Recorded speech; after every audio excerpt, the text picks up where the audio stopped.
Olá pessoal, sejam bem-vindos a mais uma aula. Meu nome é Daniel Cooper. A gente está no módulo de hemodinâmica, tentando ter um entendimento básico sobre esses conceitos hemodinâmicos, falando de entrega de oxigênio. Avançamos um pouco falando de conteúdo arterial de oxigênio, avançamos ainda mais falando de relações entre hemoglobina, saturação. E agora eu quero dizer para vocês uma avaliação bem importante para eu saber se a minha entrega de oxigênio está sendo bem efetiva ou não, tá? Que é através de quem? Da pressão arterial de oxigênio. Como isso acontece?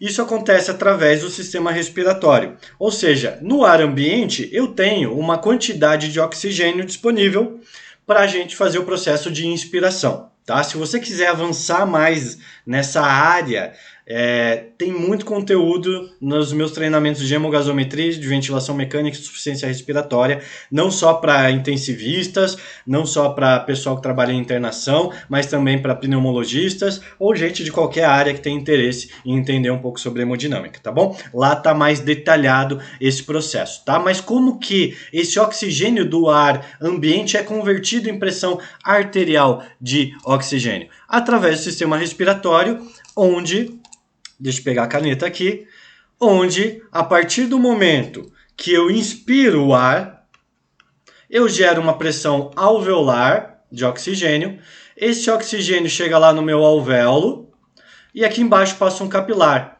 Existe uma interface capilar aqui que me gera um processo chamado difusão, tá? Eu não vou avançar aqui, gente. Isso daqui é mais detalhado, vocês podem estar vendo lá os outros cursos, como eu falei. Esse processo de difusão, ele transfere o que é pressão alveolar lá para o capilar em pressão arterial de oxigênio. E essa pressão arterial de oxigênio fica dissolvida no plasma, tá? Mas existem alguns fatores que podem influenciar isso. Ou seja, tudo que influenciar numa baixa pressão arterial de oxigênio vai influenciar em quem? No meu delivery de oxigênio, porque a gente viu que delivery de oxigênio é a relação entre débito cardíaco.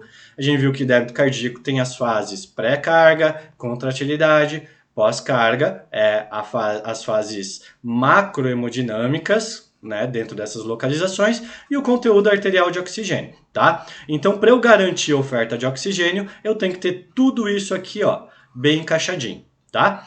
Mas só para vocês entenderem, se eu tenho alguma falha respiratória, alguma insuficiência respiratória, eu vou prejudicar isso daqui, eu vou prejudicar essa pressão arterial de oxigênio.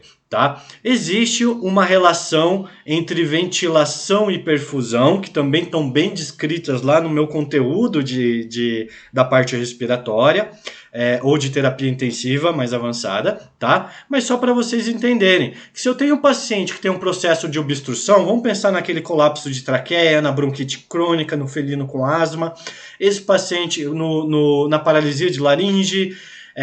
Existe um protocolo padrão que a gente faz, a gente vai aprender, se já não passaram por esses conteúdos antes, que é de ABC trauma, eu garantir patência para que esse ar chegue até, esse volume, esse gás chegue até o meu pulmão e possa efetivamente estar disponível aqui para realizar a troca, tá? Mas existem algumas patologias que podem influenciar.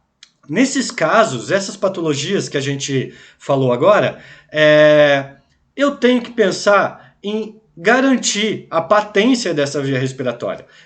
Então o processo, lembra que eu falei que no gás ambiente tem 21% de oxigênio? Se eu inspirar esse ar agora, e é o que nós estamos fazendo nesse momento, eu vou ter uma fração de inspiração de oxigênio de 21%.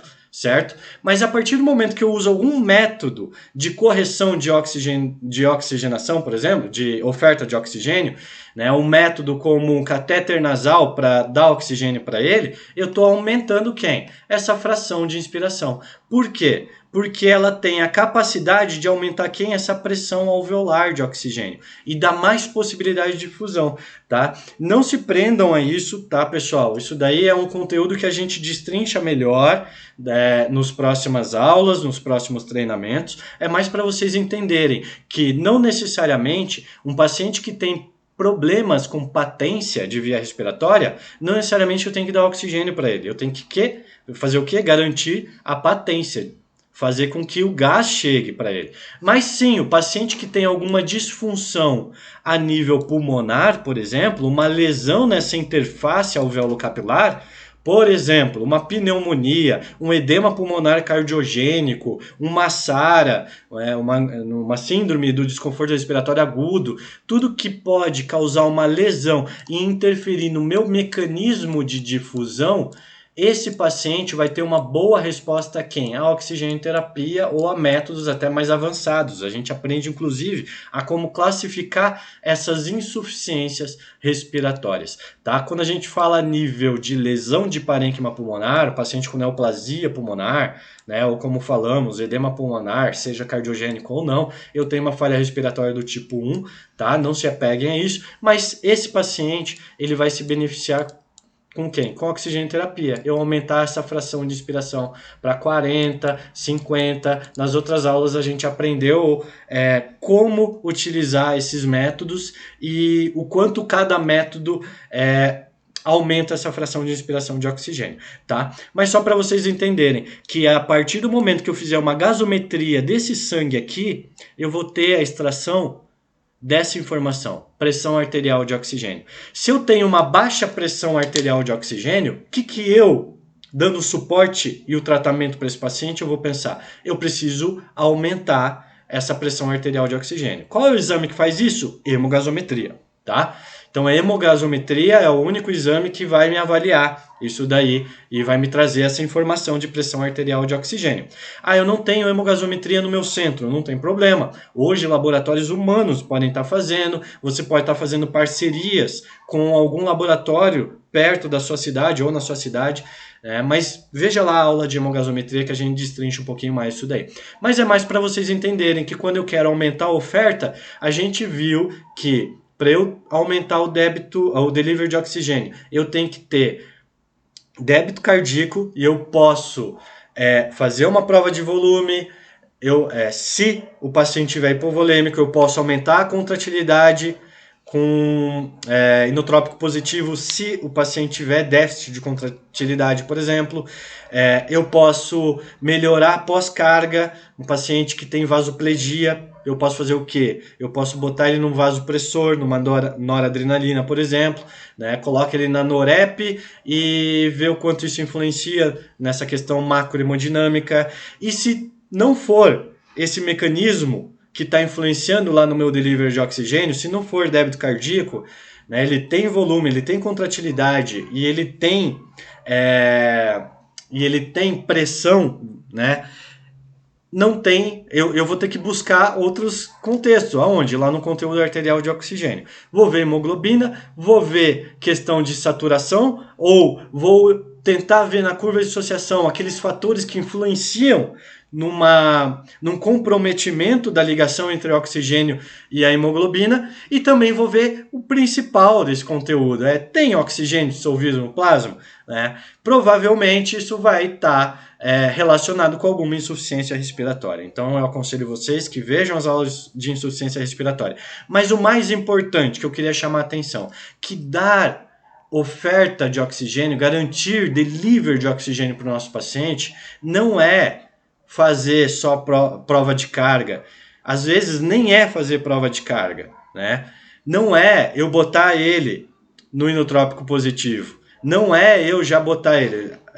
Prova de carga, eu já fiz inotrópico positivo e já fiz, por exemplo, norep no paciente. Eu tenho que identificar a localização disso. Paciente de emergência, gente, é um outro contexto, né? Existe um cenário onde a gente aborda esse paciente. Eu não vou ter recurso ecocardiográfico para fazer estimativa de débito cardíaco no meu paciente na emergência. Eu não vou ter, por exemplo, um recurso de hemogasometria, muitas vezes lá na minha abordagem inicial, na minha emergência. Então, nesses casos, a gente acaba utilizando uma prova de carga e aguarda a resposta. Muitas vezes a gente acaba utilizando outros recursos para garantir a estabilidade no nosso paciente. Mas pensando no paciente em tratamento e em suporte, em que a gente possa identificar a macrohemodinâmica e e agir de acordo com aquilo que o paciente realmente está precisando, fazer um exame para ver se ele não está precisando de hemoglobina, né? Não adianta ficar jogando volume no paciente que na verdade está com 10 de hematócrito e 3 de hemoglobina, né? Não adianta eu ficar jogando volume e botando na Norep um paciente, por exemplo, que não tenha condições, que está com uma hipercapnia muito severa, que está deslocando a minha curva lá na curva de dissociação da oxihemoglobina. Então, isso tudo eu tenho que identificar no meu paciente. Esse é um trabalho muito bonito para se fazer, né? Porque além do débito cardíaco, garantir o débito cardíaco nesse paciente, eu também tenho que garantir conteúdo arterial. Obviamente, o débito cardíaco, como é macrohemodinâmica, a representação dele está lá na pressão arterial desse paciente. Ele garante uma pressão arterial. Esse não é só a forma da gente avaliar, tá, gente? Mas o que eu quero chamar a atenção aqui é que dentro dos recursos e da realidade que a gente tem, é uma das melhores ferramentas que a gente tem para avaliar o sistema cardiocirculatório do nosso paciente, ver como que está a condição de se eu vou botar ele na Norep ou não vou, se eu vou dar uma prova de carga ou não vou, né? Se eu vou chamar o cardiologista para fazer um ecocardio à beira-leito, ou se eu já tenho um ecocardio à beira-leito dentro da minha unidade de cuidados intensivos, por exemplo, e eu mesmo vou fazer estimativa de débito. Ou seja, são muitas variáveis. Eu tomo até um pouco de cuidado de falar sobre esse conteúdo para não induzir vocês a não fazerem provas de volume ou a não botarem na Norep ou a não fazerem, por exemplo, respeitarem gatilhos transfusionais. O que eu quero chamar a atenção para vocês é que cada paciente precisa ter tudo isso na mão. Um paciente que a gente vai abordar em uma unidade de cuidados intensivos principalmente, precisa ter tudo isso na mão para eu fazer a correção adequada e que não tem relação lá com a nossa emergência, tá bom? Esse é o recado que eu queria dar. Qualquer dúvida que você tiver, crítica, correção de tudo que eu estou falando, me chama lá a atenção, manda uma pergunta, manda um feedback para que eu faço questão de responder e de resolver o que for necessário aí para ajudar vocês nesse aprendizado, tá bom? Um grande abraço para vocês, até mais, tchau, tchau.